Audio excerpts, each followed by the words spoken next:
নমস্কার বন্ধুরা, cooking talking চ্যানেলে সকল বন্ধুদের জানাই স্বাগত। বন্ধুরা, আজ আমি মাছের ডিমের ঢোকার ডালনার রেসিপি নিয়ে এসেছি। তো তার জন্য বন্ধুরা প্রথমে জানাই আমার চ্যানেলটিকে সাবস্ক্রাইব আর বেল আইকন প্রেস করার জন্য। দেখুন, মাছের ডিম নিয়ে নিয়েছি আর তাতে কোচানো পেঁয়াজ আর কোচানো কাঁচা লঙ্কা দিয়ে দিচ্ছি ধনেপাতা কোচানো। সবগুলো ভালো করে মিশিয়ে নিতে হবে।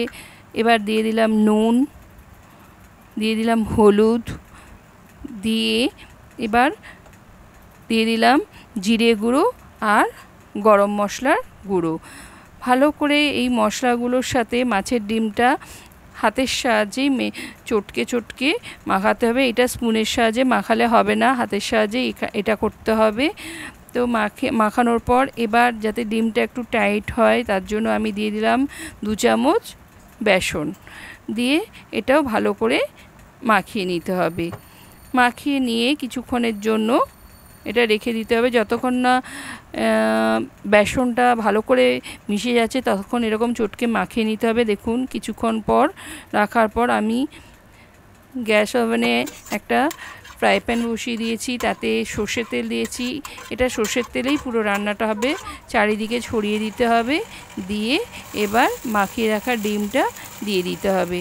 ডিমটা দিয়ে সমানভাবে প্যানের চারদিকে ছড়িয়ে দিতে হবে। এইভাবে ছড়িয়ে দিয়ে ঢাকা চাপা দিয়ে দিতে হবে যাতে ডিমটা সেদ্ধ হয়।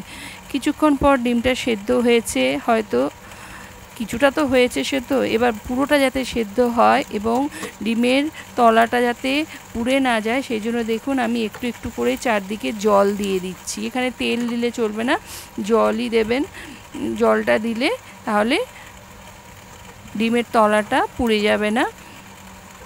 আবারও কিছুক্ষণ ঢাকা চাপা দিয়ে দেখুন, ঢাকা চাপা দিয়েছি, ওপরটা কিরকম শুকনো হয়ে এসছে। এবার আমি উল্টে দিলাম। দেখুন, একটুও পোড়েনি, খুব সুন্দর একটা লাল মানে রেডিশ কালার এসেছে। তো এবার উল্টো দিকটা যাতে সেদ্ধ হয় সেই জন্য ঢাকা চাপা দিয়ে দিলাম। হয়ে গেছে আমার ডিম ভাজা দুদিকটাই। দেখুন, এই দিকটাও খুব সুন্দর ভাজা হয়েছে এবং সেদ্ধও হয়ে গেছে। এবার আমি ছুরির সাহায্যে ডিমগুলো পিস পিস করে কেটে নেব।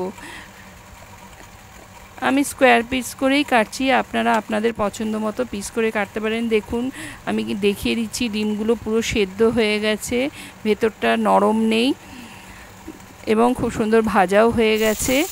এবার আমি কড়াইতে সর্ষের তেল দিয়ে কেটে রাখা আলু দিয়ে দিচ্ছি, তাতে দিয়ে দিচ্ছি নুন আর হলুদ।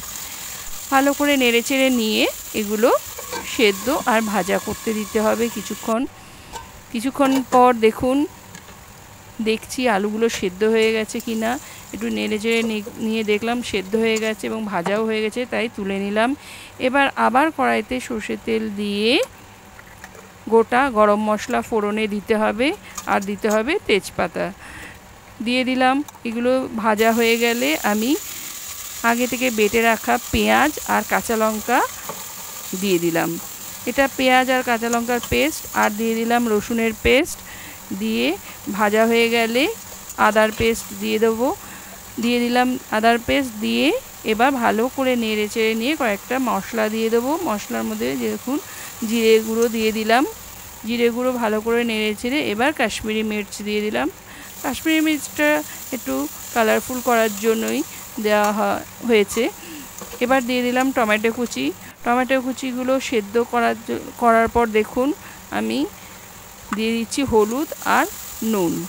গ্রেভিটা ভালোই নরম হয়ে গেছে, সব টমেটোগুলো গলেও গেছে এবং এরপর আলু দেব, কিন্তু যেহেতু শুকিয়ে গেছে এই জন্য একটু জল দিয়ে দিলাম, নাহলে আলুগুলো ভালো করে কষানো যাবে না।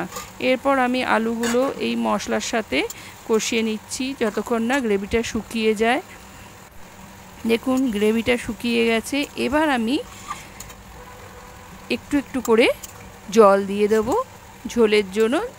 ঝোল হবে না, কারণ একটু বেশি জল দিতে হবে, কারণ ডিমগুলো দিলে তো আবার ডিম মানে গ্রেভিটা শুষে নেয়, সেই জন্য একটু বেশি জল দিতে হবে, পরে আবার কমে যাবে। এবার আমি ডিমগুলো দিয়ে দিচ্ছি, ডিম ভাজাগুলো তো ডিমের পিসগুলো দিয়ে ভালো করে নেড়ে চেড়ে দিতে হবে যাতে মশলাগুলো ডিমের মধ্যে ঢুকতে পারে। এবার দিয়ে দিলাম একটু চিনি টেস্টের ব্যালেন্সের জন্য।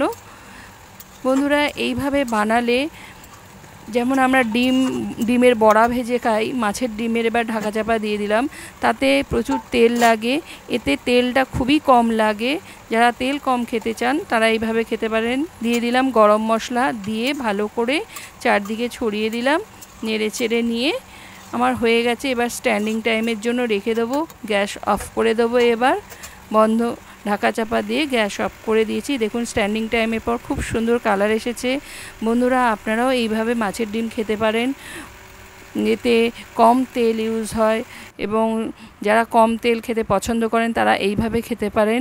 বন্ধুরা রেসিপিটি কেমন লাগলো অবশ্যই কমেন্ট বক্সে লিখে জানাবেন।